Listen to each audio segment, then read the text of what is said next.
Welcome to another episode of the Alamo City Sportscast with Mike Jimenez and Joe Garcia. Make sure to subscribe and hit that like button. Join the discussion as we broadcast live from beautiful West San Antonio. And remember to tip your hosts as it helps the show grow. What's up, San Antonio? What's going on, South Texas? This is the Alamo City Sportscast coming at you from the west side of San Antonio. My name's Mike Jimenez. That is Joe Garcia producing today's show. And to my right, we have Mike Mitchell Jr., son of former Spurs legend Mike Mitchell. We're going to have a long conversation today about not only last night's game, Spurs beating Orlando 107-97 in the second preseason game. Everybody's talking about Stephon Castle. We have to get into the conversation. Should he be a day one starter? The season begins 2 weeks from today. The regular season begins 2 weeks from today.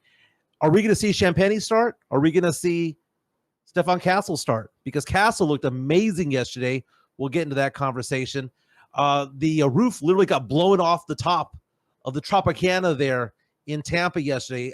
Crazy weather out there with Hurricane Milton hitting that coast. I was just talking to a friend of mine this morning. He lives in Tampa. Crazy night that he was talking about, so we'll get into that.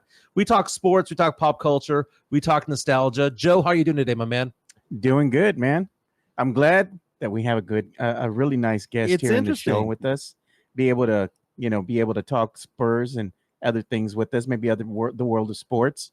But it's good to have a new face in the studio, man. It is. Antonio Nallis already reaching out to us saying, we love the Mitchells. Welcome to the show, Mike. So welcome to the show. I appreciate it. Thank y'all for having me on today. So we have this setup here where you can see people who are watching the show right now or leaving their comments, and the best ones kind of guide the show. So if anyone has any questions, again, we have more than 1,000 subscribers strong. This podcast got going in January, and we're live on Facebook, Twitter, and on YouTube. You can leave a comment, guide the show a little bit, but we love the fact that you're here today because, you are, the family, the product of Spurs royalty. And later on in the show, I want to get into whether or not number 34 should be on the rafters, because I have a strong opinion about this. You have not given me your answer about this. I asked you before the show started what you thought, but we want to get into that as well. But last night, it was all about Stephon Castle. Joe, Mike, 17 points. And the most impressive thing about it, the dude got to the line for 10 free throw attempts. He made 7 of them, knocked down 2 3-pointers along the way, was just suffocating people defensively, had a couple of steals, but also had like 3 or 4 pokes at the ball, just knocking the ball away. Just looking at the highlights and watching last night's game, man, do you look at Stephon Castle and think, man, this guy should be starting game one? Well, it's tough for me to say that, right? Because I look at the Spurs history and I look at Pop's history of playing young players. And typically he likes to get them in slow. He takes that football quarterback approach, right? Yeah. Get somebody good, put them on the bench, let them learn. What he has going for him is the best player on the team is a second-year player, right? So sometimes with a group like that, you want them to grow together, you want them to learn together, you want them to gel together. So he's got that going for him. If he can get out there at Wemby and show what he can do in that lineup, then maybe Pop will adjust the way that he schemes and start him day one. But, I mean, I'd be 60-40 that he's going to have to sit on that bench for a little while. Watching him play last night, he was just stone cold. The guy looked like his blood pressure was so low. His heart rate was so low. It all came natural to him. A lot of times you see these young players go out there and they're just all over the place because the game is too fast for them. He did not appear that way at all. And by the way, my claim to fame on radio, podcasting, whatnot, go back to January of this year, go back to December of last year. I was saying that's a spur right there. I was in love with Stephon Castle within 2 months of him playing college ball because he has a skill set that fits what the Spurs need. And Pop likes defense. And he was swallowing people up. And I remember draft night, he got interviewed. One of the first questions they asked him was, who are you looking forward to guarding in the NBA? He goes, I want my chance at Luka. I want Luka Doncic in front of me. Just to have that attitude, that swagger, what does that tell you about a player? Well, first off, be careful what you wish for. I've been on court side when Luka's been out there, and hearing words from opponents It seems to send him into that next level. When you're quiet, he tends to go. But from a player perspective, you love that, right? You love somebody that wants to take the challenge. You want somebody that wants to step up. Looking at the Spurs throughout the years, one thing that we've always had, we've traditionally had a good big man, and we've had a wing that can play defense, score the basketball, whether it's a 3-and-D guy standing out there in the corner or whether they're slashing, getting to the hole, right? So when you look at that composure that he's showing already, when you look at his skill set, his attributes, you're spot on. He fits what the Spurs want to do. He's a plug-and-play piece, right? Take him out of wherever he was, put him right in there, let him play. He'll be able to do well. So you like what you see. If you called it back then, great. I will admit I go back and forth on the college game, not as into it as I used to be, right? So a lot of times I'm learning through the draft what they're going to do at the highest level. So I didn't see it before. I didn't have the chance to see it as much. But watching him, the little bit that I have, Summer League, seeing him now in those flashes, he definitely looks like a player that is not only going to fit in, but can make his mark on that team.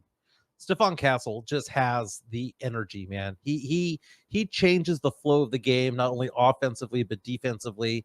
And I'm taking a look at one of the dunks that he had in the first preseason game. Okay, this is our future point guard. Yeah. We looked at this, Joe, and we said Trey Jones could never. All due respect for Trey Jones. We love him. He's going to have a 10-year career. He's going to make a lot of money, generational wealth for his family. Right. But he ain't that guy. Right. Castle 6'6", 6'6.5".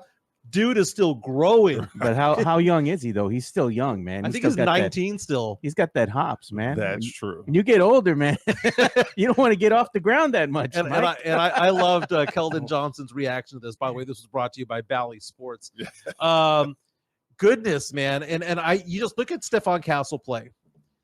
And we talk about how the Spurs have Chris Paul III. We finally got to see Chris Paul yesterday in a Spurs jersey. It was a little bit awkward. Played 23 minutes, had 5 points on 2 of 4 shooting, 2 rebounds, had 3 assists and 2 steals. But his job is to get the ball to Wemby. Wemby had an off night shooting, but we're looking at Chris Paul. Chris Paul, a few years ago, played point guard for Oklahoma City for 1 year. Shooting guard was Shai Gilgeous-Alexander. And I think that's what they're going to do with Stephon Castle. By the way, Tavarius reaches out to us on our YouTube stream and says, "Trade Devin Vassell. I've seen enough." Yeah. Are we going too far, too fast? Too far. If I could, right there, Vassell, skill-wise, might be the most polished, talented player on the team. Yeah. Right. This is from a perspective of seeing him practice. Right. The only question mark for me is that injury. Those injuries. Can he stay healthy? People have yet to see his full potential. Trust me. I know in today's game, usually at 21, they're a polished player right there in their prime because the guys are starting out so young. But trust me, he's still got some room.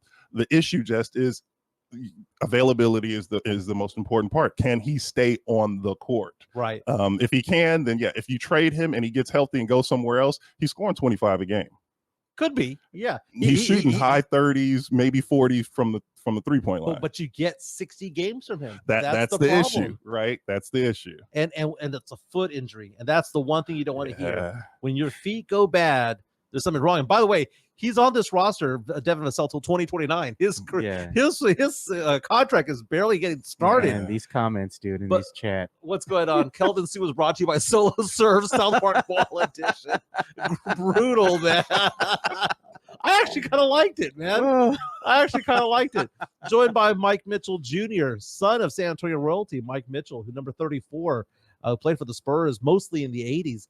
Was a big fan of your dad. We're going to get into that in a little bit. Stephon Castle coming off the bench for a second preseason game. Julian Champagnie starting for a second game. Is Pop setting the signal that maybe Castle is the sixth man? I think so. And listen, that's not a bad spot to be in on the Spurs, right? One of my all-time favorite players, Manu Ginobili, got in that role and loved it. Do I think that that's the end? No, I think that that's just setting the stage for him for being the sixth man, Castle being the sixth man for a year, maybe 2 at most, and before he moves into the starting lineup. it could even be halfway through the season, right? Depending on his development. But that's not a bad place to be in. It's who's finishing the game, right? So I could see him coming in, learning early.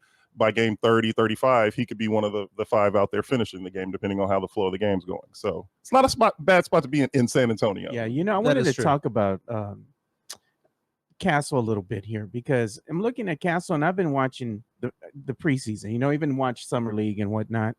And I'm looking at Castle and I was like, okay, I want to see what this kid's going to do. He's high pick in the draft, 4th overall pick, has high accolades, that, as far as his basketball IQ.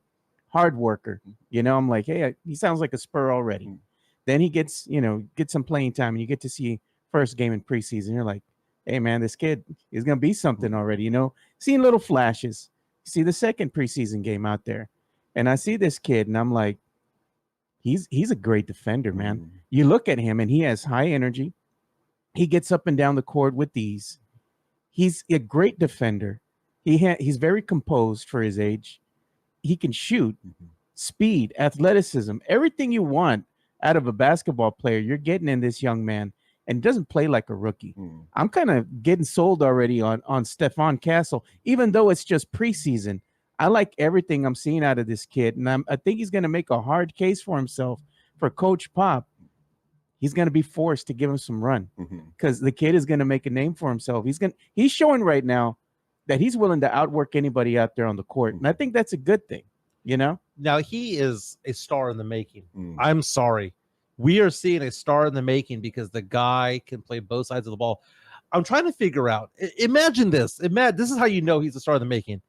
We have Wemby on this team. And everyone's talking about Castle today. Wemby, who had an off day shooting yesterday, missed all 5 3-point attempts, all that stuff. I get it. But we have a guy over here that we're looking at that might be the Robin to Wemby's Batman. That is the whole point of it all. And we have a $10 super chat, and I'm going to get into this, okay? Because Drew Show has just pitched in $10. Yeah. Because he wants to jump in front of the line. It's like a jukebox, okay? If you throw some money in our direction, we're going to go there. So he says, Mitchell, don't let Jimenez fool you. He says Spurs getting CP3 instead of drafting Reed Shepherd or a player like Dillingham or a Salon was a punt. He also forgets Kid played the point guard in his 40s and CP is the oldest. Okay, so the thing about it is, let me backtrack a little bit about that, right? CP3 is not the oldest point guard of all time, but the most number of years played.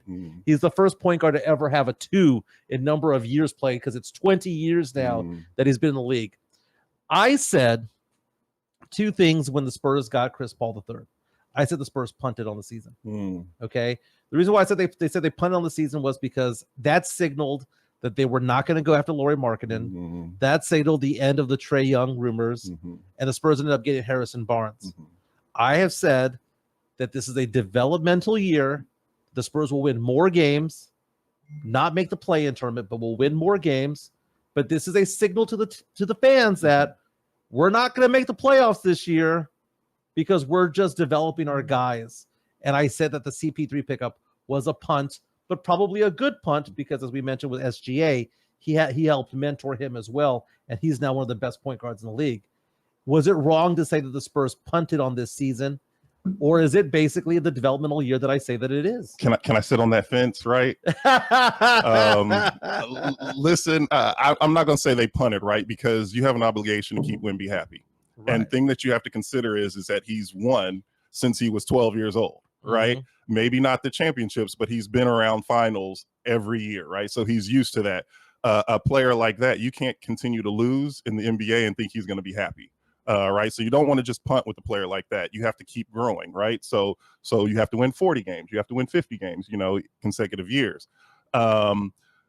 But I also think when you look at the roster from last year, it was a glaring hole at that point guard position. We tried some experiments.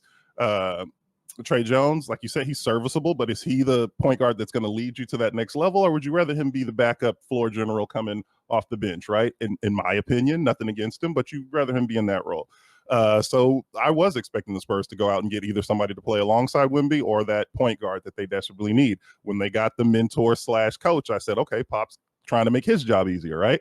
You get Chris Paul to go coach the team on the floor. You don't get him necessarily at this point in his career to lead you to a championship. So I do think that he's there to develop. The Spurs had that winning culture for years and years and years. And I'm not trying to say it's changed, right? But you've got a whole brand new set of guys, some of them that weren't even playing basketball when Tim was out here dominating the league. Right. So you've got to get somebody out there that's in it with them, that can show them the right way to go, that winning culture. And so that's why I think they went out and got Chris Paul. You wanted somebody that could understand the flow of the game, that could get Wemby the ball when he needs to, teach others how to do it. So yeah, they are going to be developing that this year. And then hopefully Castle will step into that lead role, and the following year they'll be going after a championship. I think it's easier for Chris Paul to identify with these players.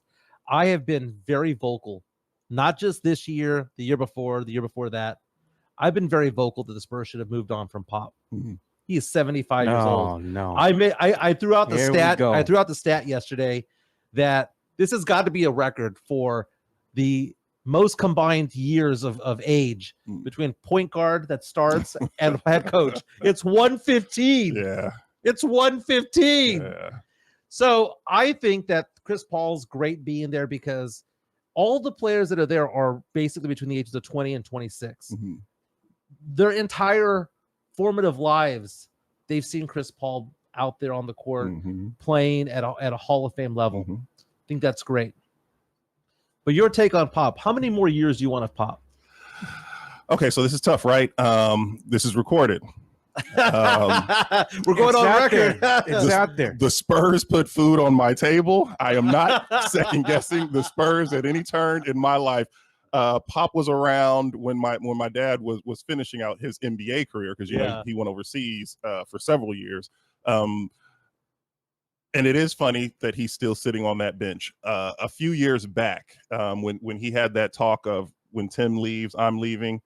Like I said, I have the ability sometimes to go into the practice facility, and I could see him slowing down a little bit then. And I thought it was true.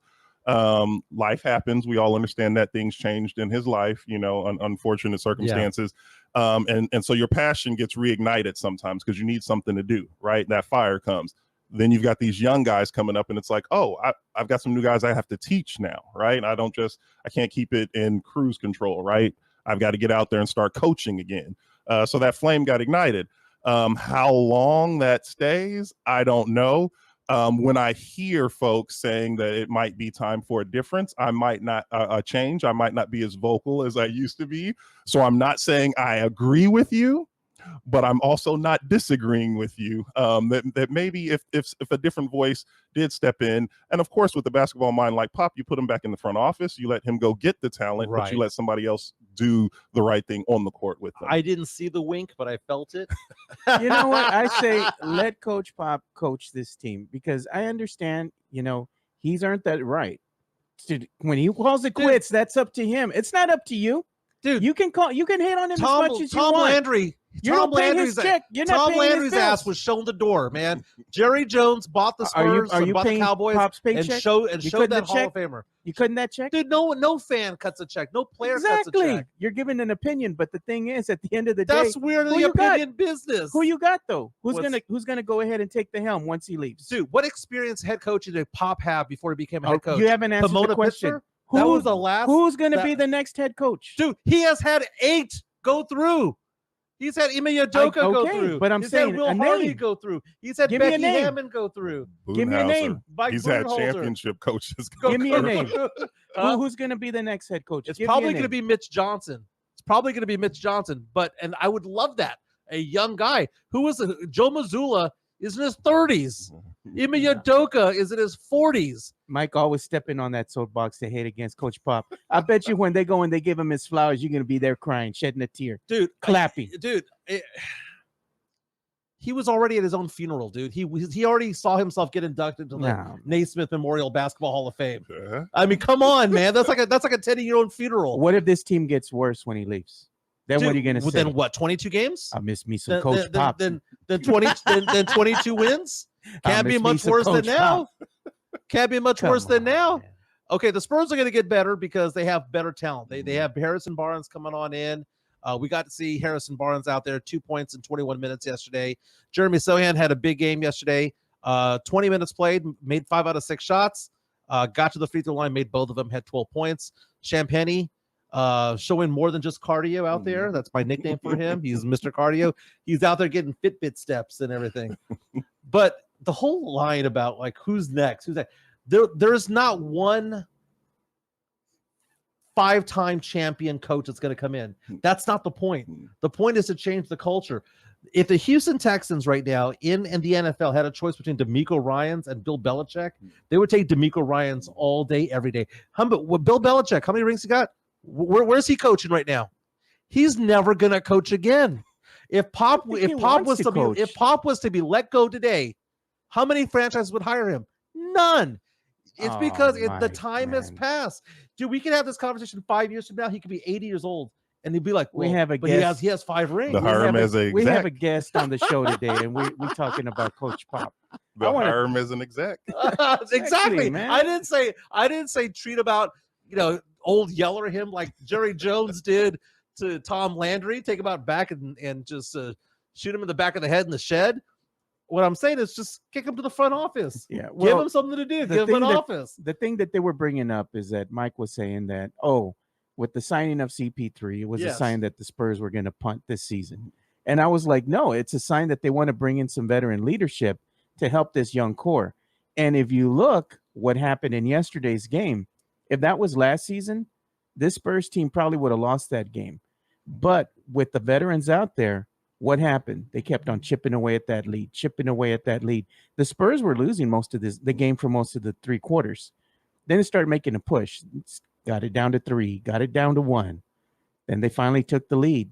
And it was just composure. It wasn't them losing their composure and getting overly excited. They played composed and they played smart basketball down the stretch without making those little mistakes that cost them games last season. I'm glad that you mentioned that, and I want to piggyback off that and ask you this question about going back to Castle.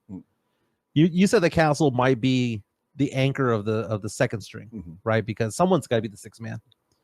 What we saw yesterday when they were chipping away was actually great 2-man play, not with another big guy of Wemby, but it was actually Mamu. When you see Mamu out there, what is he bringing to this team that maybe a Zach Collins doesn't bring or another big guy on the team is not doing? What is Mamu doing right? Energy.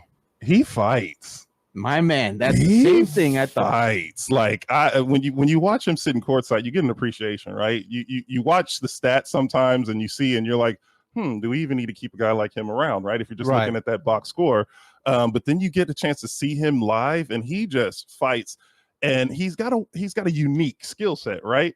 Because he catches it out there and it doesn't look normal with him at the 3-point line. Right. But he can let it go, he can space the floor, and he can knock him down. Then he goes and he bangs, whether they're 6'8" or 7'2", if you put him on him, he tries his best to defend. He just play, and you love it, right? And you respond to that. And this is San Antonio. Let's be real. Fans out here love guys like that. What is his player comp? I see Mamu and I'm thinking, is he a shorter Vlade Divac? Who is he out there? You know what? That's actually a pretty decent analogy right there, right? Yeah, I was just watching this game because I look at certain players. Wemby is Kareem and Kevin Durant combined, right?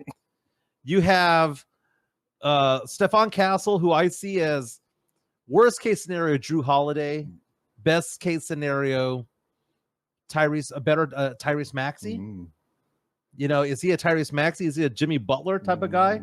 That's it. That's exciting to we've been asking who's the second guy on this team. It might be him. But when you see the player comps out there, when you see Mamu out there, when you see Stephon Castle, who do you see of all the years of watching basketball? Who do you see them looking like out there? Whew, that's tough. Trying to think of athletic guards. May not even have to be a guard because he reminded me a lot of Kawhi yesterday. Well, I started with Castle. I get where you're seeing that, right? Two-way player. Doesn't show a lot of emotion either way, right? He's not getting too high. He's not getting too down. Wait a minute. This is scary. Does he have an uncle? Is there an Uncle Dennis? Okay, keep going. Sorry. Oh goodness. Let's keep random bigs feet out of his way. We don't want any injuries happening there. I'm thinking back. I'm thinking about some of the New York guards. Because my thoughts go way back, like a Starks type player. Okay. He can give you that two-way play, has that defensive ability, can play point or shooting guard, right? Of course, Starks had a little bit more attitude, a little bit more demonstrative on the court. But I'm thinking a player like that where if you need him to go get 30, he can. But if he's got to fit beside somebody else that's going off, he'll get you 15, but he'll get you 2-3 steals. He'll get you a block shot in there, right? Get you some rebounds. How about this as a player comp? Joe Dumars. Joe Dumars is a good one as well. Yeah. More athletic Joe Dumars. There you go. There you go. Talking to Mike Mitchell Jr., son of Mike Mitchell, former Spurs legend, number 34 back in the 80s, one-time All-Star, amazing player. We'll get into that in a moment. Look at JHNSB. Mamu is a modern-day Channing Frye, Rashad Lewis. Yeah. Although Rashad Lewis, I don't know, that he was for a few years in there. He was serious. He was a problem. Some of these comments that we get are actually pretty good. I mean, yeah, we get some pretty good ones. Now, one name that we didn't call up was Jeremy Sohan. We mentioned that he was 5 for 6 yesterday. Sohan played well yesterday. I'll give him his flowers. I'll give him his flowers. He's the notorious Sohan hater. No, he does not like Jeremy Sohan at all. He's been out of position a lot, in my opinion, but that's just me. I like Jeremy Sohan as a player because he does a lot of the things that go unnoticed. Yep. He's not out there for his offensive prowess, which Mike is always crapping on all the time. No, my thing about Sohan is that there's certain players out there, Derek White being one of them. Mm-hmm. You put them on a bad team, they're not going to lift that bad team up. Mm-hmm. But you put them on a good team, they're the gel. They make a good team great. Right. Okay. They put gasoline on top of it because what do? They do the little things, but little things matter most to good teams, right? Because if you're able to do the little things, that means somebody else is shooting the ball. That means somebody else is rebounding. That means somebody else is doing stuff. You can focus on being a lockdown defender. So as this team gets better, I think Jeremy Sohan is going to be taking leaps because they're getting better around him. It's not because he improved his talent or anything like that. It's just a better fit for him. Mm-hmm. On a bad team, Jeremy Sohan ain't it. Mm-hmm. On a decent to good team, you might lift that team up. All right. Well, on a bad team, little things don't matter as much because they're not right on the cusp, right? On a bad team, if it gets close in the fourth quarter, you have to worry about everybody making a turnover. You have to worry about the whole team. They're not diving on the floor because they're looking at that record like, I'm trying to get home to my family. I'm collecting that paycheck. I'm not risking it to go out there, and we're still losing. On a good team, that guy's going to get out there on the floor if he's a Sohan type player because he knows this might be the difference in us winning this game. Right. Yeah. This might mean the difference. And players have egos, but they also realize what their worth and their value is. On a bad team, a guy like that is worth what, $3 million nowadays? Yeah. Still a lot of money, but that same guy is worth $10 million on a good team now because he's indispensable. Right. And you can go to the highest level of that out in Golden State, looking at Draymond Green. Nowhere else in America would he have been that type of player. Thank you for saying that. I said the exact same thing yesterday. I said Draymond Green is not Draymond Green without Stephen Clay 100%. and Kevin Durant. Clay is gone now. You need to have that type of player being the icing on the cake, not the cake itself. No. You put him somewhere else. He's not an all-star. No, not at all. Spurs are going to go have another game at the Frost Bank Center on Saturday against the Utah Jazz. Then they wrap up the preseason against the Miami Heat and Houston Rockets before beginning the season. I believe it's October 24th, which is 2 weeks from today. Spurs going to have to make some moves at some point, drop certain players. Make roster spots, man. Roster spots. With Stephon Castle coming to this team, and he's a Swiss Army knife. You want to put him at 1? Put him at 1. You want to put him at 2? Put him at 2. Maybe at the 3 from time to time, 6.5. We do have an incoming we can make it happen. super chat here from Shout Mario. out to Club Rio's Danny Green retirement. Thanks, Mario Cavazos. Making it rain, baby. So who's the odd man out? Because yesterday we saw Blake Wesley, first-round draft pick out of Notre Dame. We saw Malachi Branham, first-round draft pick out of Ohio State. Both have shown flashes. Last season, that February, Malachi Branham was on fire. Blake Wesley has shown from time to time flashes of being a very, very competent guard. He's just been getting injured from time. It's hurting his ability to take minutes. Who is he pushing out? Who is Stephon Castle pushing out of this team? That's a hard one. Is it Trey Jones? I don't know if it's Trey Jones because the only reason is towards the end of last year, right? When they finally start turning it around, he had some big games at the right moment. And y'all know in this league, it matters, right? So it's hard because that memory is still there. Like, who does he push out? Unfortunately, I've had the privilege of being who gets pushed out in summer league and different things like that, right? And seeing it, and it's hard. That's when you see the politics of basketball, right? That's when contracts come into play. That's when endorsement deals come into play. Like, who's got to be out there? Who's got, who do we have to think of? Who do we have to consider? Who do we have to keep happy? Who's not going to settle for those minutes? And that's tough, right? When you look at that squad, because I even think of I even look at Keldon, right? Are they going to hold on to him? Man, I forgot about Keldon. He was an Olympian. He's a gold medalist who averaged like 19 points per game. He was an Olympian. A few years back, his face was everywhere. Look at this, Mike. We got another $1.99 super chat from Midtown, Texas. Look what he says. Mike acted real different. Which Mike? He's talking about you. You.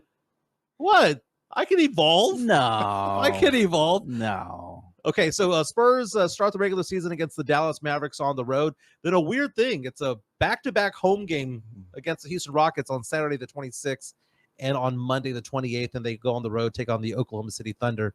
Spurs right now are, according to Vegas odds, expected to win 35 games. That's what they're going with. Spurs have the ability to have up to 4 first-round draft picks. We have our own. We have Atlanta's unprotected, Chicago's top 10 protected, and the Charlotte Hornets top 14 protected. That Charlotte one ain't gonna ever happen. But the Bulls one, possibly. What we're cheering for is a leap from Wemby. We're cheering for a leap from Sohan. From Castle would be a good player. We're also cheering for, I don't know, injury bug to the Atlanta Hawks. I don't know. No. Look who's in the chat right now. A good friend of the show, Sean Sean. Quintero. What's going on, my man? Sean Quintero hooking this up very much, man. Yeah, he says you need to work your way back into the circle. Okay. He's got his feelings hurt. Got his feelings hurt? Yeah. You need to show up to a UTSA tailgate. I got a girlfriend. I disappeared. You know how that happens, right? It is what it is, baby. It is what it is. Bros before hoses in high school, but not in real life as an adult. Talking to Mike Mitchell Jr. Before we go to a conversation about your dad, let's give some love to Jeff Garcia from Locked On Spurs and Ken's 5 for that daily Spurs coverage. Locked On Spurs is your daily Spurs podcast, hosted by Jeff Garcia, the lead Spurs writer for Ken's 5 San Antonio. Jeff has a healthy plethora of guests all the time on the Locked On Spurs podcast. You can also follow Jeff on Threads at Jeff G Ken's 5 SA. You can also follow Jeff on Twitter at Jeff G Spurs Zone. So make sure you go ahead and give Jeff a follow not only on Threads and Twitter, but also on YouTube at youtube.com/@LockedOnSpurs. This is where you're going to be able to find the replay of the Locked On Spurs podcast. Make sure to like, subscribe, and share. That's right. I subscribe on Spotify. I subscribe on YouTube. You can also follow him on kens5.com at Jeff G Spurs Zone, taking a look at what he's working on today. Not only is he going to have his daily podcast of Locked On Spurs, but he also has an article on kens5.com about how the Spurs official fan shop is opening up. The grand opening has been announced at the Rocket La Cantera. Also talking about Danny Green announced that he has retired. So that's what they were referring to there by the retirement party for Danny Green. Danny Green, former Spur, who should have been the 2013 NBA Finals MVP, has retired. Okay, so this is going to dovetail into 2 conversations. By the way, Jeff Garcia is also going to be the MC, and he's going to be hosting a lot of the panels at the Comic-Con event this weekend that Joe will be attending as well. On Saturday. Danny Green. Okay, so let's talk about Danny Green. Yes or no, retire his jersey as a Spur? No. If he was Finals MVP, would it have been retired? Possibly. That was his to win, wasn't it? Yeah. Ray Allen misses that shot in the corner. It's a whole different ball game. If Pop had put, I don't know, Tim Duncan in the lineup on that last play to get maybe a rebound or block the inbounds pass, revisionist history. I know. But Danny Green's one of those Hall of very good players for this team. Right. Right. Patty Mills, retire his jersey or no? Decade with the team. You know I'm going to be biased on this, right? There's a missing jersey up there, so it's a no again for me. Let's go to that, because your dad, Mike Mitchell. I will say this, man. I'm born in 77, right? So I'm 47 years old.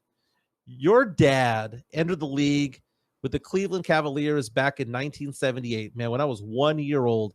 Goes to the Spurs in 1981. I'm 4. Becoming a sports fan at that point, right?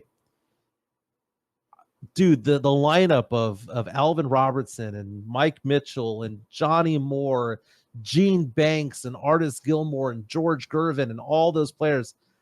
I mean, we remember they had a winning culture for a while there. Made it to the Western Conference Finals, got knocked out by Magic and Kareem and all those guys in 6. Your dad at number 34, that 34 jersey, I'm looking at the points per game that he averaged for the Spurs. He played for the Spurs, what, like 8 seasons? 7.5 seasons. 7.5 seasons. He averaged for the Spurs 21, 20, 23, 22, 23.5, 13, and 13.5. You add it all together. He was a 20-point per game guy. He was 3rd in all-time Spurs scoring when he retired. He is 7th now because Tim Toney and Manu leapfrogged him along with David Robinson. Did the Spurs overlook your dad when it comes to retiring jerseys? I think so, right? Of course, I carry that Mitchell last name, right? But hear me out. Those stats that you just threw out there.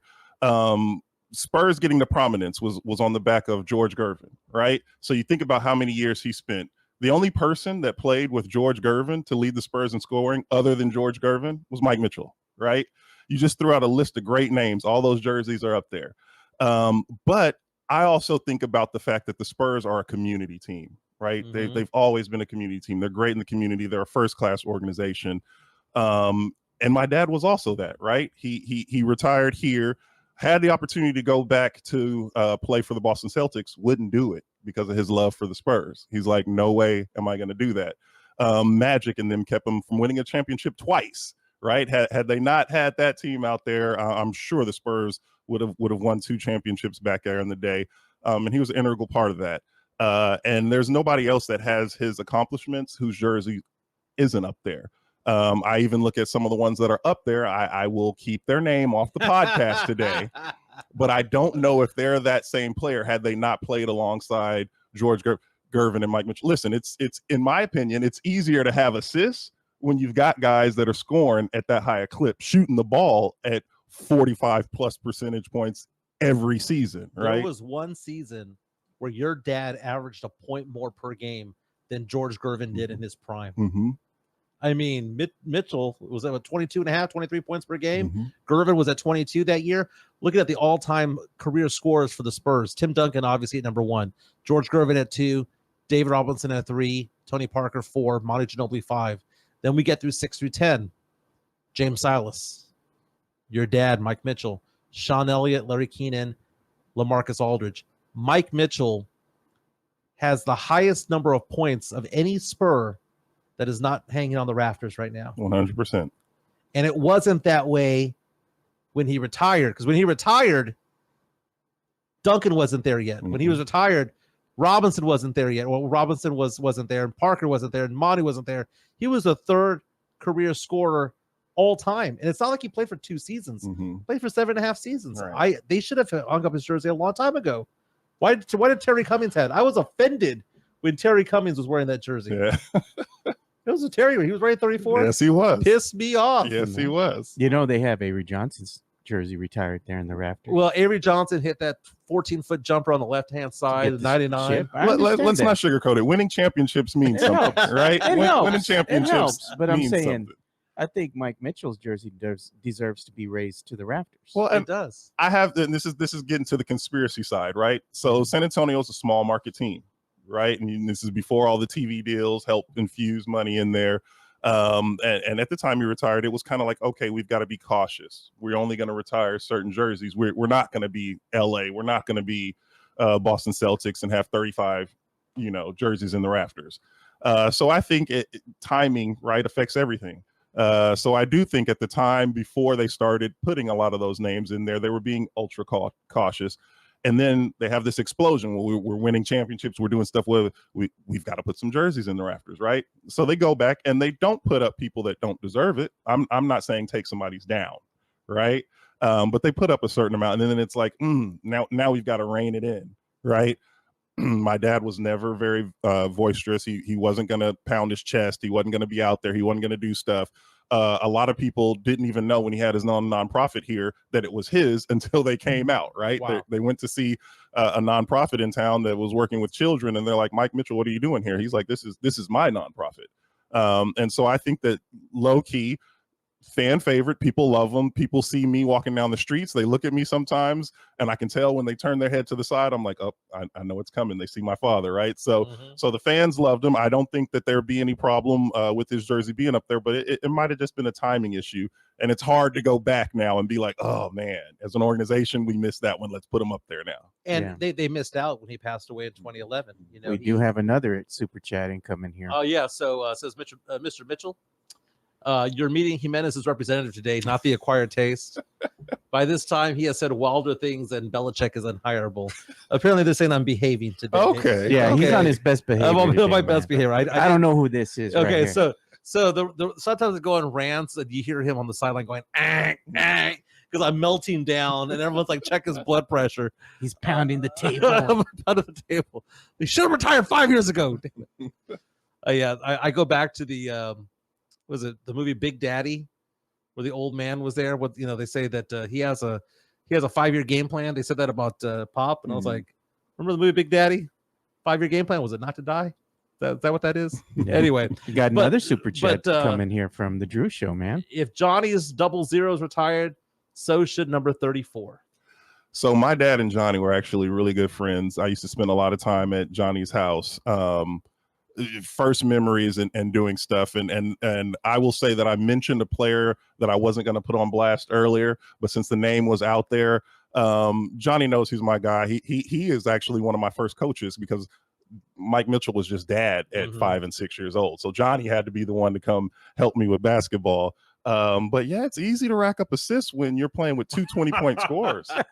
So do we need to tell Mike over here the tall tale of Johnny Moore? Man. I think I'm partially responsible for Johnny Moore's jersey being up there. Okay. Oh man. So look at that. He don't even believe you too. I want to see this. Back in 96 and 97, I was a producer of a TV show in San Antonio called Instant Replay. I with remember. Greg Simmons, David Sears, Cordell Patrick. I did on my own. Now they voiced it, but I'm the one who reported on it. A retrospective on Johnny Moore and about whether or not his jersey should be retired. And I asked him if it should be retired. He said yes, that would be a dream come true, all that stuff. We aired it on Sunday night at 10:30 because that's when Instant Replay came on. 2 or 3 days later, Spurs made the announcement that his jersey was going to be retired. It is your fault. 34 would be up there if you hadn't. and no one here believes me when I say that. So I will add some fuel to that debate, some fuel to that fire. I do think sometimes, and shout out to Johnny, he had to overcome a lot, right? Stemming from not being sure where he was going to go to college to working his way into a starting point guard at UT, University of Texas. Walked away from the game because of illness, right? A lot of times people, go off and ride into the sunset, and he fought his way back. He had to overcome a lot, right? So taking nothing from there. But I do think that played a part in him getting his jersey retired, not just his accomplishments on the court. Yeah. Desert fever. I'd never heard of it before. Had never heard of it after. Like, I don't know anybody who's had desert fever. Right. What does that mean? But I explained to people back in the day, before cable TV was a really big thing, we would watch Sports Center. And if you were local in sports, you'd watch Instant Replay. Right. And I happened to be, that's how I got my start, was being Greg Simmons's, You're going to tell him when Greg Simmons threw the phone mentor. at you? Yeah, Greg Simmons threw a phone at me. It was one of those ones you pick up like this, and he chunked it at me with all his strength, right? And he threw it at me, and I'm yelling at him in the newsroom. It was kind of like Anchorman when Ron Burgundy and Veronica Corningstone go at it. It was like that, but it was two dudes. Good times, man. Good times. And Cordell Patrick being smooth out there, just looking at it, going, "I'm gonna be over here." Right. I don't know if you remember Cordell. Mm-hmm. Cordell, man, he had that bad bus accident last year. Or was it a bus? No, it was a RV accident last year that he's recovering from. But shout out to Cordell Patrick. You know who else we need to give a shout out to? Who's that? MCS General Contracting. You're wearing the gear. MCS General Contracting, more than 30 years of combined experience in concrete placement. They are the best in the business. Honest pricing, high quality work. They get going on house foundations, driveways, concrete patio decks. If you want to extend the deck, extend the driveway. If you're a business and you need to put together a slab, a parking lot, or other concrete placement services or sidewalks, reach out to MCS General Contracting at 210-774-9155. They're confident in their skills, so give Chris Leha over at MCS General Contracting a call at 210-774-9155. And thank you for being a sponsor of this show. Again, we call that concrete what? The Diamond Hard Concrete. You want to get that Diamond Hard Concrete in your life? Got to call MCS General Contracting. Give my boy Chris Leha a call. And he'll also go ahead and give you a free consultation. And they could do anything from patios to landings like they did for Mike's yard there. Yeah, they did a sidewalk, parking lots, of my house, pools, you name it. So slabs, pickleball courts, basketball courts. They do it all. MCS General Contracting. They've been with us since day one. Joined by Mike Mitchell Jr. Your dad played for the Spurs for 7.5 seasons, was a one-time All-Star over at Cleveland. Had a great career. We talked about the fact that he was here for so long and loved by so many. Being a son of an NBA player, how old are you right now? I'll be 43 next week. Okay, so basically, when he was joining the Spurs, I was born. You were born. So what's it like being the son of an NBA player? Not only an NBA player, but a longtime NBA player who had a successful career. Well, when you're first born, you just think that your dad's really popular, right? Because life and as that's just your dad. And then you start going places as I start moving into school, and all of a sudden all the kids wanted to be my friend, right? Automatically I show up day one because their parents are like, oh, that's Mike Mitchell's son, right? So it means something to them. And everyday things until you can start realizing how the world comes, you just take for granted, right? I remember telling people as a kid, like police officers were the best folks on Earth, right? And planet Earth, because they pull my dad over, they make sure that his speed is okay, and they let him go, right? He doesn't get any tickets, and they'd come get me at the Hemisphere game. Shout out to the old Hemisphere with the yellow seats and the popcorn smell and the beer smell. Oh, and you can't forget the obstructed view. Oh, I didn't have to deal with that. I remember those pillars on the side, and I turned and looked, and I'd be like, that doesn't make any sense. But I love those. I love that arena though. It's still my favorite memories. It's my favorite as well. It just sticks with me, right? But those things, right? They'd come get me out of the stands and take me back into the locker room, which looks nothing like today's locker room. There might have been cigarettes on the side, might have been some beer over there, right? Things that you'd never see in today's locker room, but people back then didn't know, right? And so as a kid, those things to me were just natural until I started getting a little older. Right. And realizing when I was at that park and that mob of 20 people came up to talk to my dad why they were doing it. The perks of being an NBA child. Right. They didn't make as much money as today's NBA, but things also weren't as expensive. So I was the kid in the back of a Porsche telling dad to not let anybody pass him on the highway. And that was normal to me. Right.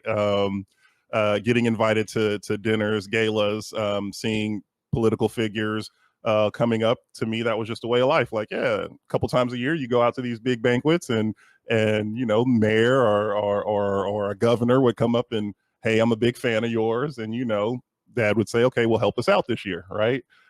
Things like that. And even as he finished his career, he went overseas for years. I tell people it was taken for granted at the time a little bit, but I sat with dukes and princesses, and I'm sitting at these table in I'm 14 years old in a tuxedo sitting at a table, not realizing that the plate in front of me, although it seemed not nearly as good as just my mom's home cooked meal, is a $2,000 plate, right? And that was just We were talking earlier. That was just Wednesday. Yeah. You know what I mean? So life is a little bit different. But then you realize other things, right? It's just a different perspective. My dad came from inner city Atlanta. So while he was able to provide a nice life for his family, he didn't forget where he came from. He wanted to raise me a certain way. So he had an obligation, he had a duty with the role and responsibility he was in to make time for those folks, because those folks were helping pay his salary. I think that's lost on some guys that are in the NBA currently. We won't get into that. Yeah. But it was just life for me. So growing up, I did get perks. I had a Sprint contract early high school because my dad was doing some stuff. You all know how you pay your bills here. So I had my own line and account, and I didn't even know what to do with the cell phone at that time. We were carrying around the flip phones that didn't take great pictures, so it wasn't that fun to carry around anyway. So there's definitely some perks going on vacations. One of the best things is the NBA has their player association, and they take trips in the summer. And so one of my favorite things to do was when they take those summer trips, they go to beautiful places all over the world. I just got to see the other players. And it was funny because my dad was always my favorite player when we go on those trips because he was the best. Mm-hmm. He was the best, right? And Julius Erving with those massive hands would come up and shake my hand, and I'm like, man, Dr. J, I'm still taking my dad. Charles Barkley would come over, Auburn alum. Both of them went to Auburn, and he's like, hey, you're going to Auburn when you get older? And I'm like, yes. And he walk away. I'm like, love you, Dad, but I don't, back then I wanted to go to UT. And as time passed, I remember shaking this ball. Well, at this time, he actually had hair. Guy's hand. He was about 6'6", about 210, 15 pounds. Jump out of the gym, if y'all know where I'm going. I remember shaking his hand, and I look back at my dad, and I said, can you be like 1A favorite player? And he's like, what do you mean? And I was like, because this guy right here, he's kind of special, right? He's only in his second year in the league, but I'm like, he is special. I was a young Michael Jordan. Yeah. And that was the first time my dad had to tell me okay. And swallow his pride a little bit. My mom told me as I got older that he wasn't quite happy with that.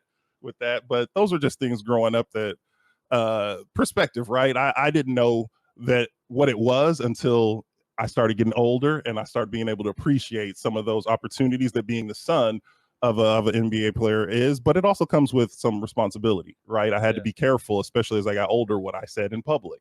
I remember having a friend in Houston, and once again, we'll keep their name off the show, but he got in trouble. And I remember in the headlines, it was son of ... Oh, wow. And, I had to start thinking like, yes, in San Antonio at that time, before social media, the police were going to make sure I was okay. But also if they couldn't hide it, it wasn't going to reflect on me. It was going to reflect on him. So the small bit of things that I had to be careful for, the greater advantage, especially in this town, it outweighed it. It outweighed it. Did your dad, you mentioned Auburn, mm-hmm. That's Alabama, you're from Atlanta. Was there like a Southern values thing that he tried to instill? 100%. Okay, tell me about Southern values and being from the South. Well, and that's part of what he was, right? So you work hard, right? You earn your keep, you are respectful, and you treat everybody with kindness, right? And that's where he started off life, humble beginnings. If he had something, it didn't matter if it was a piece of bread. If you wanted half, you could have half, right? Did that mean my mom was a little upset as he started making money and folks would come and they'd be like, hey, we want to start this barbershop? And he's like, sure. Yeah, it made her a little upset sometimes because he kept that attitude. But on the flip side, right, you already knew what you were going to get with Mike Mitchell. And he expected that out of me, right? So meeting people as we were going, there was none of that. You see that little arrogance that some kids can have. Yeah, I didn't have that opportunity. And at 6'7", 225, to me, when I was a little kid, I wasn't going to argue or fight back when he was trying to instill those things in me, those Southern values. And I think that played well all the way for him into his NBA career, right? People knew that you're going to get a hardworking man that wasn't going to talk a lot, that was going to treat everybody with respect everywhere he went. It's not a coincidence that he ended up in San Antonio, right? It's definitely not a coincidence.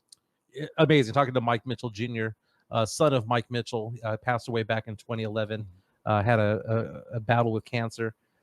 You've talked a lot about him, And I'm sure it's difficult to go back in time and remember that. Well, we all love our fathers, and he passed away more than a decade ago. But if there's something that rubbed off on you the most, where you look back and go, that's a part of my dad and me, what is that? I wish I could say it was that turnaround jump shot on the baseline, because this might be a whole different interview. My love for people definitely came from him. Let me tell you a fun story. My dad had a Bronco, and not a white Bronco. He had a Bronco, and he loved that Bronco. And we were driving around in it after he got it. He met some guys, and they said, "Hey, we've got this shop. We can hook up your Bronco. We can do some stuff to it." He's like, we can make it look wonderful. My dad was like, "Sure, let's do it." And so went with those guys, and he comes and gets me. He says, "Hey, they're gonna switch out our Bronco. I want you to meet these guys," everything like that. And I'm like, "Okay, wonderful." So my dad goes back, and I mean, they decked his Bronco out. They switched out his engine, dual exhaust on it, lifted it up, put 35-inch tires, which were big back then. I think you have to go like 40 inches now. Looked wonderful, right? And my dad was happy, and he's like, "They did a better job than I expected." So he's like, "Hey, everybody that works in this shop, what are y'all doing tomorrow?" And they're like, "Oh, we're just coming to work." He's like, "Can y'all close down?" Right? So he went out and got barbecue, or actually went out and got meat and barbecued for all of them. Wow. My dad was like, if you're sitting at the bar and you're drinking and he comes up beside you, you can have anything you want. You're going to drink with him all night as long as it's tequila, because of San Antonio. Yeah. So he went out and got a couple bottles of tequila, and they just had a blast, right? And I'm like, "Why did you do that?" He goes, "They went a little bit above and beyond for me. Simple as it is for me, I need to go a little bit above and beyond for them," right? And it was great to see not just him telling me that, but I got a chance to see it play out in real life, right? How do you walk away from that? How do I change? How do I turn my back on that? I just couldn't. That's my father, who literally is larger than life for me at that point, right? And he's doing that to people out in the community. It made me want to be the same way. I used to tell people I'm not going into nonprofit, because I was a business management major in school, right? I was playing basketball and going to school. I was like, I'm going to get out of school, and then I'm either going to the league, or I'm going to go make a ton of money for a Fortune 500 company. I've been in nonprofit ever since I left college. Well, when I wasn't playing basketball. Yeah. Talking about your dad, I'm looking at his numbers here. Career 19.8 points per game. We can say 20. Yeah, well, I'll round up to 20. I'll round up to 6 rebounds per game. What is this player comp of the 90s and today?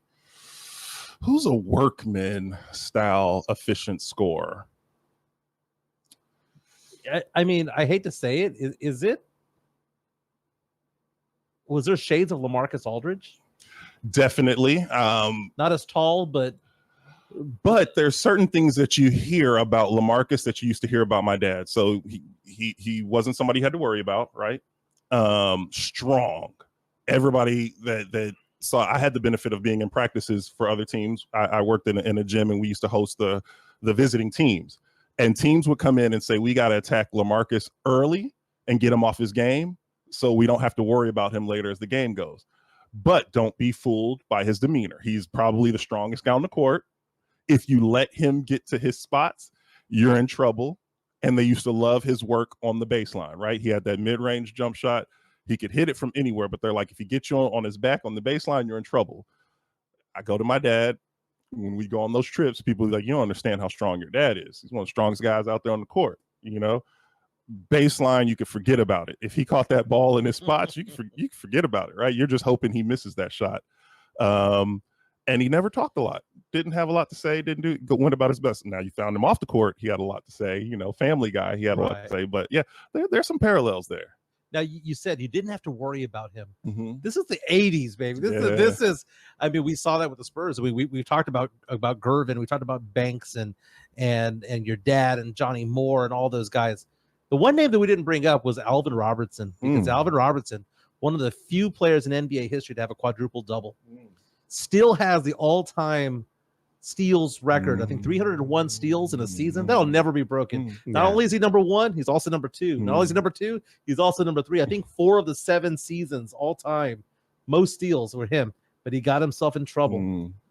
Did your dad ever talk to you about, I'm not going to say a specific player, but like avoiding trouble back then?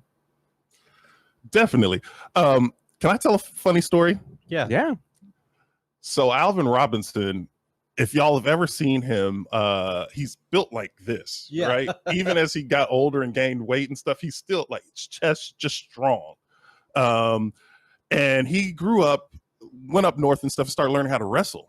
So, guys are with each other all year round. And let's be real, you're playing a kid's game as a profession, as a job. You're going to have some immature moments. Let's just throw it out there. And so they were on a team bus, right? And Alvin was sitting behind my dad, and they used to always mess with each other. And, they'd hit each other in the back of the head, and it'd start like a little tussle. And then, guys would chill out because they're just teammates. It wasn't anything serious. My dad didn't play those kind of games. And him and Alvin were just getting to know each other at that point. And so Alvin did it to my dad. And my dad said, listen, I don't play the little fighting games. I either fight for real or I don't fight. So you keep doing that, you're going to be in trouble. And Alvin, who's not one to back down from anybody, decided he was going to do it again on the team bus. Now, mind you, I was told this story by Gene Banks and Artis Gilmore. I wasn't told this story by my dad. So apparently he did it again, and my dad reached back, grabbed Alvin on the team bus, slammed him against the roof. Now, this is a grown man. Slammed him against the roof, brought him over the seat, slammed him on the floor, and was like, if you're done, I'll let you up. If you still want to play, you can hit that top roof again. That was the last time that Alvin played with my dad. Here's the funny thing about Alvin. He was one of my favorites. Right? Just a great guy. His stats that you threw out, I don't know if anybody will be able to reach that because the game has changed. Defense isn't, you can't play defense the same way. And his upper body strength allowed him to channel people in directions to make some of those steals. But phenomenal hand speed, quickness, strength. I got to see that firsthand, growing up. And then also with his son, a few years younger than me, as we started playing in different things that we're in the same district and stuff, I'd go around, see his dad from time to time, still had it, right? Could step off of a construction site in some boots, get on the court, and you're not going by him, right? And it wasn't so much that he picked pockets. He was just in passing lanes. Oh, he knew where you were going. Try to throw that pass if you want. By the way, have some video here, Joe, of Mike Mitchell Sr. Look at this Western Conference Finals, CBS Sports, courtesy of CBS Sports, back in the 80s, live from the Hemisphere Arena. Man, it had 17,000 fans out there. Only 16,500 could actually see the court because of all the obstructed view. But see your dad work his magic here against Magic, picking Magic pocket right there. Actually, that was Cooper. Look at that. 15-footer. Before there was Willie Anderson in the 15-footer, there was your dad with the 15-footer. I like looking at this. In that NBA, like 83s would lead the league for a season. Can you believe a guy shooting 80 and leading the league now? What do you have to shoot, like 400, 500 threes to lead the league in attempts? Exactly. It was a different game, and it was also further away for what's a mistake. Yeah, a little bit further away. You look at the stat lines, and you go, okay, well, he was a 28% shooter. It was 2 feet further out. It wasn't 19.9 like it is now, or 26. But look at some of these plays, just glides. He had some ups. God, I used to hate Kurt Rambis. Take him. There you go, man. Hated Kurt Rambis growing up. So did you have a second team that you cheered for other than the Spurs growing up? Not growing up. No. I'm a player guy, right? So I loved to watch the game. So I would cheer for players. It was hard to hate Magic as much as he stood in the way of the Spurs. It was hard to. I mean, that guy that y'all see on TV, the laugh and the smile, that's Magic. Yeah. I remember sitting in a game and my dad was in the stands. We were watching the Spurs in the Alamo Dome days. Mm-hmm. I did not like that. By the way, over Kareem and one. Woo, and one. The Spurs still, they lost the series in 6, if I'm not mistaken. You forget about it. He gets there. It's a done deal. I mean, what a lineup. Johnny Moore. There's the A train right there. All of them were all-star nominees. The whole starting lineup and the 6-man, if I'm not mistaken. Going 6 games to the Western Conference Finals against a team that had Worthy and Scott and Kareem, and when arguably Byron Scott's your worst starter. I mean, come on, man. Byron Scott was a special player himself. This is a different game, man. Yeah. I'm glad that we're watching this together. This is great. Yeah, we can't watch too much of it, though, because they'll come down on us for it. Oh, CBS Sports doesn't play basketball anymore. Come on. Hey, but the thing is, we got to bring up this, man. Tall tale time from Mike. I don't know if you heard this or not. Oh, yeah. So I told these stories. I'm the Forrest Gump of San Antonio. I've been at places that have been a little bit odd. I don't know if you're going to believe this one or not. Okay. So back in the late 90s, I used to work out. Back in the day when I used to work out a lot more than I do now. Mm-hmm. I used to work out at Racquetball and Fitness, and they used to have one near the medical center, which is now a Gold's Gym on Callahan and Evers. I know the one. Or Callahan and Babcock. So back in the day, it had a big indoor basketball court, and it was nice. And there was a day in the late 90s or so where I'm there at 2 a.m, and a bunch of NBA players walk in. It was Tim Duncan. It was Antonio Daniels, and then you saw some players from other teams show up, maybe 6 or 7 players, right? They wanted to run 5. I'm working out over there, and they're looking for other players, and they asked me if I want to run with them. That's a dream come true for most people, right? It frightened me, and I said no. Okay. And the reason why I said no was because Tim Duncan was there, and I didn't want him to step on. I didn't want to Zaza Pachulia him. You didn't want to hurt him with this killer defense. No. I didn't want my clumsiness to hurt him. So I said no. They got other guys from the gym. They ended up running 5, and I ended up watching them play. But I didn't want to be that guy who hurt him because I was at the wrong place at the wrong time. They believe that that's all BS. I'm telling you, it's a true story. Do you believe me, or do you believe the viewers that it's BS? I believe the viewers. I know it to be a fact. I have been with guys. I don't know that situation to be a fact. I know it's a fact that you go sometimes, and NBA guys will go wanting to play. And if there's not enough, we will go looking for other folks just to come join the run.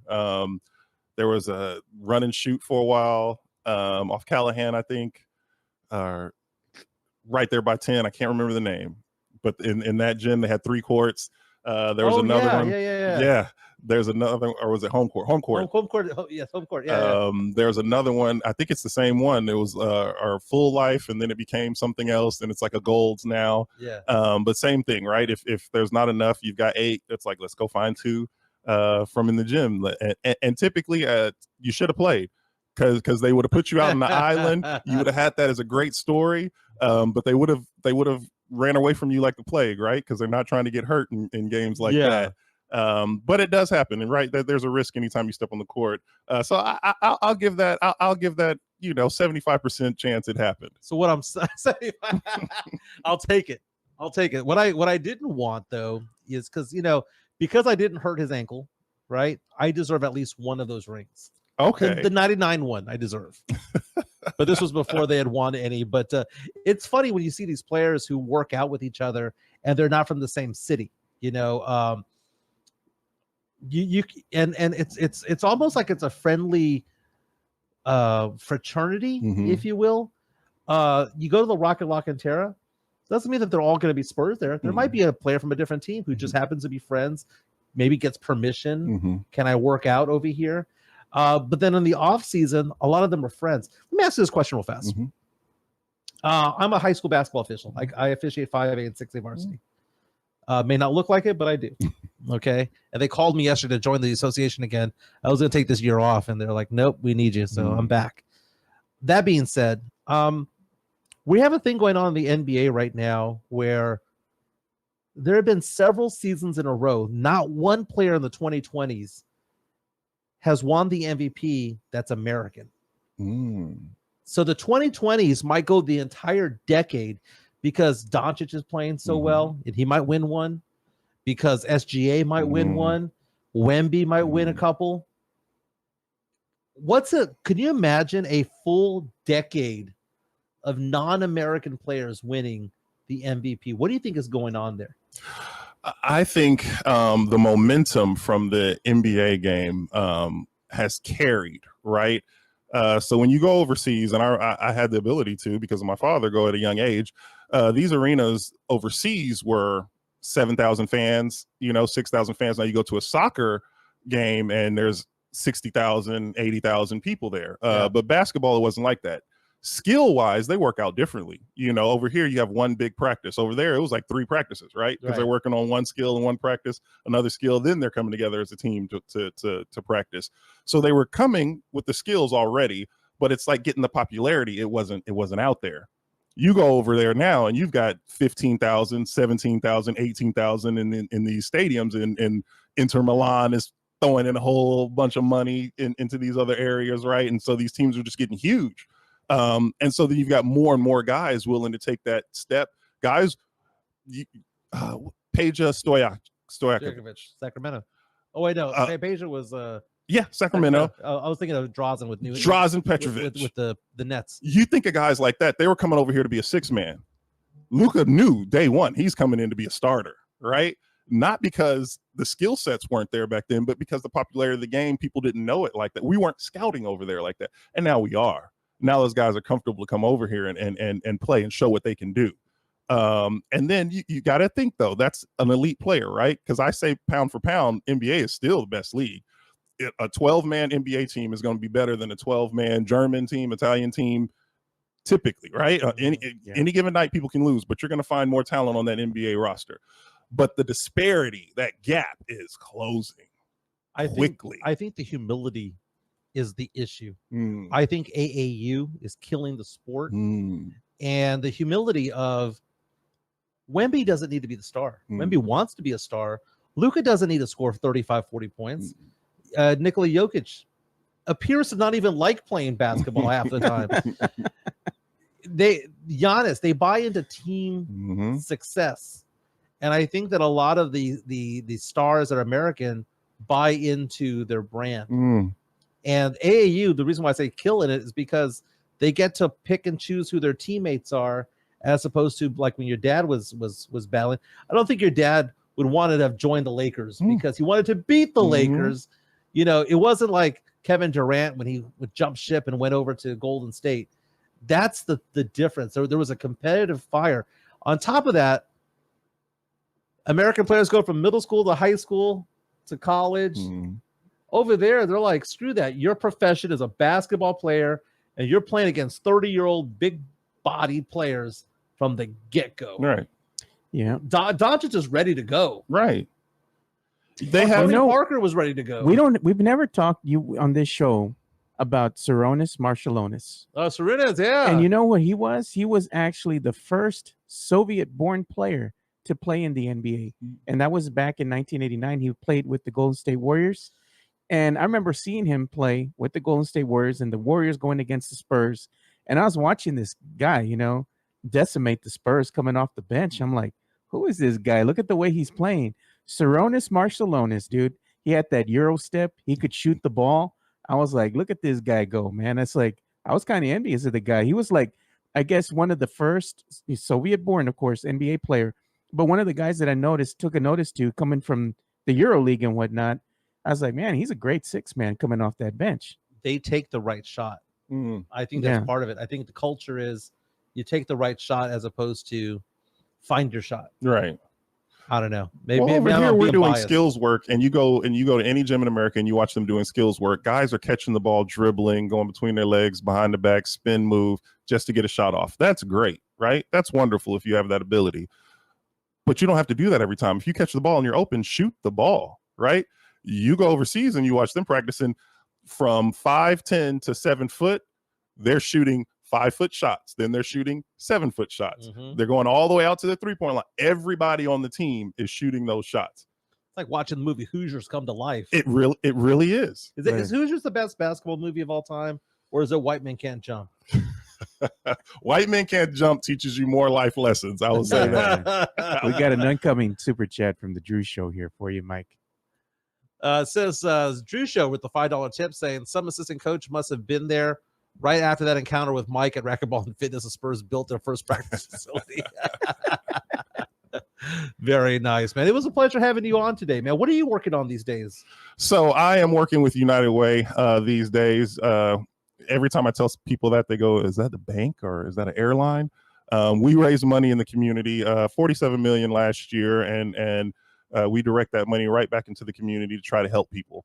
I serve on the impact side, so I run a community coalition that's circled around making sure kids 0 to 8 have everything they need for success, set them up for success in life early, and it'll pay dividends later on as they age. And I'm sure it's a tax deduction if you donate, right? Yeah, 100% it is. 100%. Yeah, we're running a campaign right now, so if you, what do you guys need? What are you doing? Yeah. Is it just money? So basically, right?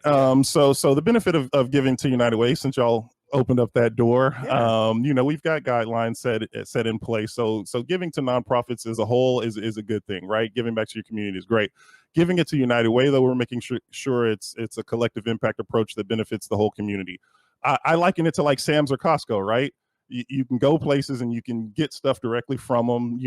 Mom and pop stores, they have great stuff. HEB, has great stuff, but you go to Sam's or Costco, and those dollars are going to go a lot longer, right? A lot further. So we do that. We get together with programs. We make agencies that normally maybe not speak. We sit them around the table, we let them talk, share best practices, and we make sure that they have the tools that they need, and also funding sometimes to secure those programs so they can benefit the community.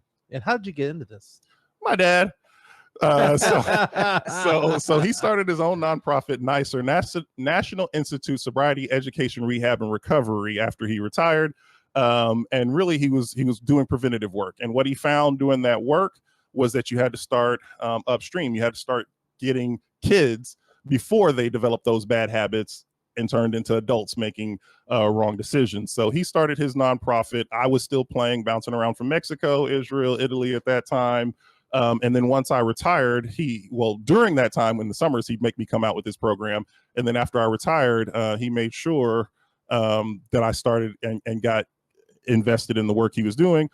And unfortunately, he got sick after that and lost it. But that stayed with me. So I transitioned, like I said, over to Antioch, running our gym, doing after school programming for boys. And then I bounced over to United Way. So I blame him for me getting into that work. But definitely there's a need there, and we're trying to meet those needs. Is this the website right here? Yes, sir. So it's www.uwsatx.org. Again, that's uwsatx.org. Shows ways that you can volunteer, you can give money, or you can get help. Talk about the need jackets for the winter and all those different things. Again, uwsatx.org. Dude, we appreciate you being with us today, man. The chat loves him, man. The chat loves him. They want him back. Yeah, I don't mind. He actually lives in the area. Yeah, so he lives out in the SeaWorld area. So very, very nice. But no, we've enjoyed it. It's nice to have a conversation with somebody who has a different type of perspective and experience. Mm-hmm. What I got out of today's conversation, some of the bullet points I got, other than the fact that you like Stephon Castle, like you think he's ready to go, but from your dad, number 34 needs to be up in the rafters. I truly believe that. I've said that from the get-go. Was a big fan. That has to be honored, because before David, believe it or not, the Spurs existed before David Robinson, and that was called they did, right. So that was very interesting. Talking about how your dad instilled the Southern values was amazing. Everything from your childhood growing up and how your life was different, like you mentioned, being on the back or the passenger seat of a Porsche, and meeting all of these different people and meeting Michael Jordan and all that. I think it was fantastic. Hey, we got some breaking news too. What do we got? Got to pour some out for Danny Green, man. Announced he's retiring from the league. Danny Green, former Spur, followed. Didn't he follow Kawhi Leonard? Is that where he was going? Yeah, over in Toronto. He played over there in Toronto with Kawhi, won a chip over there. And right now, ESPN, about an hour ago, finally broke the news. I'm sure it was with Shams. And they said that Danny Green says he's retiring from the league after 15 seasons. Look at this career, man. Started in 2009 with the Cleveland Cavaliers, just like your dad. Played for the Spurs in 2010, played for the Spurs from 2011 to 2018. Was in line to win the MVP award at the 2013 NBA Finals, but Ray Allen ruined that one. Went on to play with Toronto, won a chip over there, played for the Lakers, Sixers, Grizzlies, went back to the Cavaliers, then the Phillies, the 76ers rather. 3-time NBA champion, 2014, 18, 19, and 20 rather. All NBA defensive second team with the Spurs. I don't know, man. I don't know, because if we're going to retire, not including your dad, Patty Mills or Danny Green? That's a tough one, man. That's a toss-up. That's a tough one. It's too close to call. Since we can't call it, I'd say none. Nil. But you know who else is retiring as well? And it was announced. I don't know if you saw that or not, Mike. Your favorite there, Rafael Nadal, announced he's retiring from tennis at the end of the year. Wow, Rafael Nadal, one of the greatest to ever play. That 3-horse race right there between Novak Djokovic, Roger Federer, Rafael Nadal. Nadal was a clay court king. No one has ever won any more French Open titles than he has over at Roland Garros. All-time great. It was paper, rock, scissors. It was paper, rock, scissors. He had Federer's number. Yeah. Right? But Djokovic had Nadal's number. Yeah. And it was just like paper, rock, scissors. It was kind of like boxing back in the 80s, with Sugar Ray Leonard and Hagler and Hearns. Like it was about who you're fighting. It was a matchup battle between them all. Styles. But the styles made the matchup. That's amazing. Prayers to those in Florida, by the way, because if impacted by Hurricane Milton. My friend Joel is literally right now on his way driving back to his house to see if it's going to be there. He lived off the coast of Tampa in an area called Ruskin, Apollo Beach area. He's like, Michael, they had 10 inches of rain and the storm surge, and he's maybe about a mile from the water. He's going to go back and see what his life is looking like. So prayers out to those out there. I know they reported 4 deaths due to a tornado that outbreak that happened over there. So if you have friends or family over there, check up on them. But it was amazing having you here today. Hopefully this is not the last time. If you want to give your perspective on Spurs, man, we'll reach out to each other. And regular season starts 2 weeks from tomorrow against the Dallas Mavericks on the road. First game in San Antonio on the 26th. Back-to-back games against the Houston Rockets. That's Saturday and Monday. Dude, it was a pleasure having you here. My pleasure. Thank you to everybody on the Super Chats, by the way. We had Super Chats from Drew Show and Mario Cavazos. Yeah. Thank you so much for that and for all of those. Hit the like button on the way out the door, by the way, fellas. And we're going to be back tomorrow. I'm Mike Jimenez. That's Mike Mitchell Jr., dude. And that is Joe Garcia. We'll be back tomorrow.